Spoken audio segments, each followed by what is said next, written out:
जय माता दी, जय माँ काली आप सभी को। कैसे हो आप सभी? आशा है कि आप सभी बहुत अच्छे होंगे और स्वस्थ होंगे।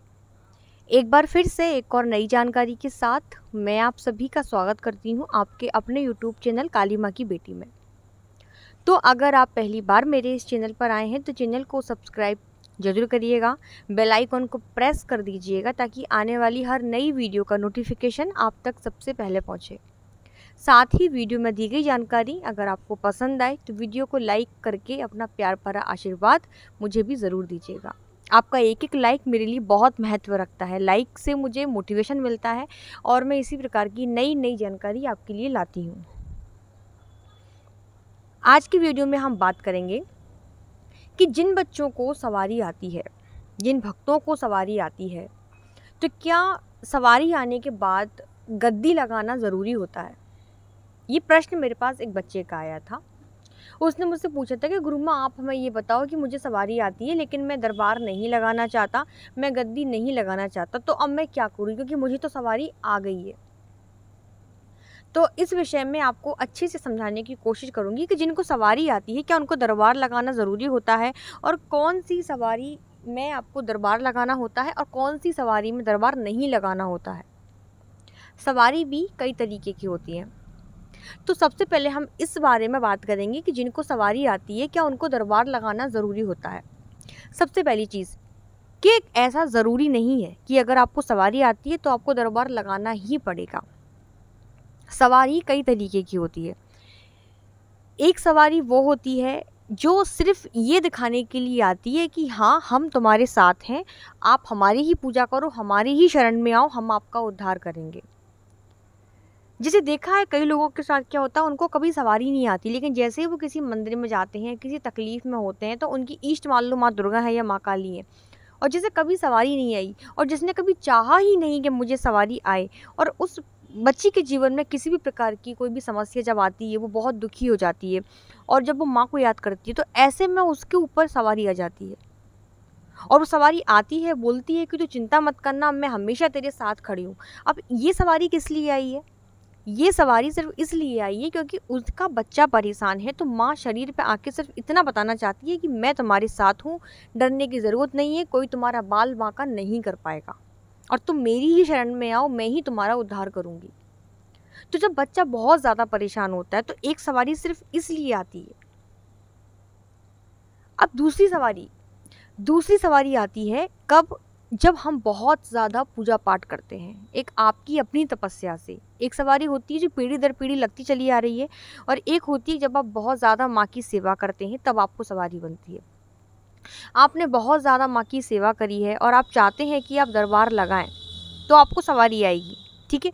अब सवारी आने के बाद सबसे पहली चीज़ क्या होती है कि आपको गुरु की आवश्यकता पड़ती है। बिना गुरु के गद्दी नहीं चलती, बिना गुरु के सवारी नहीं चलती, उसके किए वचन हमेशा झूठे हो जाएंगे। बहुत सारे नियम होते हैं सवारी आना, दरबार लगाना, यानी दरबार में सिर्फ वो सवारी ही नहीं, उस सवारी के साथ में जो सहायक देवी देवता होते हैं वो भी उस दरबार में बैठते हैं। तो किस सवारी को कैसे चलाना है, किसका कब कब भोग देना है, दरबार में कौन कौन सी शक्तियाँ स्थापित होंगी, कब चौराहे पर भोग देना है, कब नहीं देना है, ये सारी जानकारी गुरु देते हैं।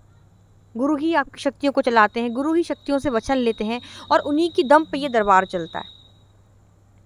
तो जब सवारी आएगी, अगर आपको दरबार लगाना है, अगर शक्ति चाहती है कि वो जन कल्याण करे तो वो आपको ऑटोमेटिक सारे रास्ते दिखा देगी। कई बच्चे क्या बोलते हैं, गुरु नहीं मिल रहे हैं, वो ढूंढते रहते हैं, अरदास भी करेंगे और गुरु मिलेंगे भी ना तो गुरु उसको क्लियर ये बोल देंगे कि हम आपको दरबार नहीं लगाने देंगे। जैसे मेरा क्या नियम रहता है कि मैं दरबार लगाने पर विश्वास नहीं करती, मैं नहीं चाहती कि मेरे किसी भी शिष्य के ऊपर सवारी आए, क्योंकि लोग सवारी का आज के टाइम पर मजाक बनाते हैं। बहुत लोग मानते हैं, बहुत लोग नहीं मानते हैं, बहुत मजाक बनता है। आप खुद भी समझदार हैं, आप जब लोगों के सवारी वाले वीडियो के नीचे जब कमेंट पढ़ेंगे तो आप खुद समझेंगे कि शक्ति का किस तरीके से लोग मजाक उड़ाते हैं।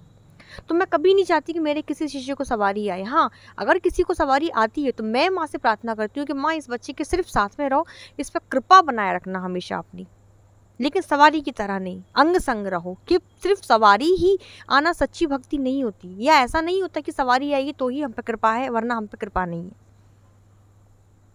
तो अगर सवारी को आपसे जन कल्याण करवाना होगा तो ऑटोमेटिकली आपके सारे रास्ते खुल जाएंगे, आपको सच्चे गुरु भी मिल जाएंगे, गुरु भी आपको ऐसे मिलेंगे जिनके पास शक्तियों का ज्ञान होगा। गुरु आपको सारे रास्ते बता देंगे कि आपको ऐसे करना है, आप ये शक्तियों का अपने दरबार में बैठाइए। वो ऑटोमेटिक सब चीज़ें, शक्ति अपने आप सारे रास्ते बनाती चलेगी। अगर सवारी को करवाना होगा, क्योंकि कई बार क्या होता है ना कि बच्चा जो है दरबार लगाना चाहता है, लेकिन शक्ति नहीं चाहती कि दरबार लगे, और आप चाहते हो कि दरबार आप लगाना चाहते हैं, आप जन कल्याण करना चाहते हैं, लेकिन वो सवारी किस लिए आई है? वो सिर्फ इसलिए आई है कि आपको दर्शन दिए कि हाँ मैं तुम्हारे साथ में हूँ, मैं तुम्हारी पूजा पाठ से प्रसन्न हूँ। और वो कब कब आएगी? जब आपके घर में कोई बहुत ज़्यादा मुसीबत आने वाली होगी, आपके घर में किसी ने किसी भी प्रकार का जादू टोना कर दिया है, तंत्र मंत्र कर दिया है, तो उस टाइम पर वो सवारी आके बता देगी कि तुम्हारे घर में ऐसा ऐसा किया गया है, तुम ये चीज़ें करो, इस तरीके से तुम्हारा बचाव होगा। ये फलाने व्यक्ति ने फलानी चीज़ें की है, तो ये सवारी उस टाइम पे आके सिर्फ आपके घर घर की पूछा देगी और किसी व्यक्ति की पूछा नहीं देगी। वो किस लिए आएगी? आपके घर के कल्याण के लिए, आपके परिवार के कल्याण के लिए। दूसरा व्यक्ति कोई पूछेगा वो बताएगी ही नहीं। और जन कल्याण वाली सवारी अगर आएगी तो वो ऑटोमेटिक सारे रास्ते बना देगी। दरबार लगाने के लिए बहुत सारे नियम होते हैं। दरबार के हिसाब से मान लीजिए आप ऑफिस जाते हैं, आप काम करते हैं।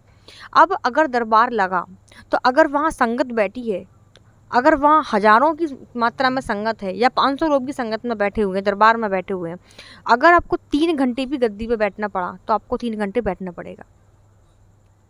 अगर आपने संगत में बहुत लोग आ गए हैं और आपको 8-8 घंटे तक भी गद्दी पे बैठना पड़ रहा है तो आपको बैठना ही पड़ेगा, क्योंकि वो सवारी जन कल्याण करने के लिए ही आई है। जब तक दरबार में उन लोगों का समाधान नहीं होगा वो सवारी शरीर से जाएगी ही नहीं। तो वहाँ आपके पास टाइम भी होना चाहिए, लोगों को बैठाने के लिए आपके पास व्यवस्था भी होनी चाहिए। ये सब चीज़ें शक्ति को देखनी पड़ती है। फिर आपका शरीर इस लायक है कि नहीं, खैर वो तो माँ ही है, हर तरीके से क्षमता देती है। अगर आप के द्वारा माँ को जन कल्याण करवाना होगा तो ऑटोमेटिक ही सारे रास्ते बना देती है माँ। दरबार की भी व्यवस्था हो जाएगी, पैसों की भी व्यवस्था हो जाएगी, संगत भी आएगी, आप योग्य गुरु तक भी पहुँच जाएंगे। यानी सब चीज़ें आपके पास ऑटोमेटिक होती चली जाएंगी।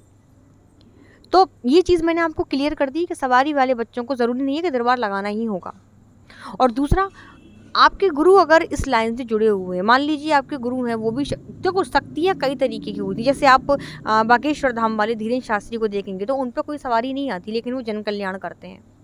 तो ज़रूरी नहीं है कि आप शरीर पर बुलाकर ही शक्ति को जन कल्याण करेंगे। कई तरीके होते हैं शक्तियों को चलाने के, कई तरीके जिसके द्वारा आप जन कल्याण कर सकते हैं। तो वो कौन सी शक्तियाँ हैं जो बिना शरीर पर आए जन कल्याण करती हैं, इस बारे में मैं आपको अगले वीडियो में बताऊंगी। लेकिन फ़िलहाल मैंने इस वीडियो में ये क्लियर किया है कि जिन बच्चों को सवारी आती है उनको दरबार लगाना ज़रूरी होता है या नहीं। तो कोई ज़रूरी नहीं है। जो बच्चे दरबार नहीं लगाना चाहते वो योग्य गुरु धारण करें। गुरु आने पर गुरु ऑटोमेटिक ही शक्तियों से वचन धरवा लेते हैं कि मतलब उनसे सब चीज़ें पूछ लेते हैं कि सवारी क्यों आई है माँ, जन कल्याण करना है कि नहीं करना है माँ, आप बताओ। क्योंकि गुरु के आगे ही, गुरु की शक्तियों के दम पर ही सवारी अपने मुँह खोलेगी, वरना आप उनसे कुछ भी पूछते रहना वो आपको कुछ बताएंगी ही नहीं। कई जगह बता भी देती हैं, लेकिन ज़्यादातर क्या होता है वचन झूठे हो जाते हैं, क्योंकि बिना गुरु की सवारी होती है, बिना ड्राइवर की गाड़ी नहीं चलती ज़्यादा दिन तक। तो ये मैंने आपको कुछ जानकारी देने की कोशिश करी है। आशा है आपको वीडियो पसंद आया होगा।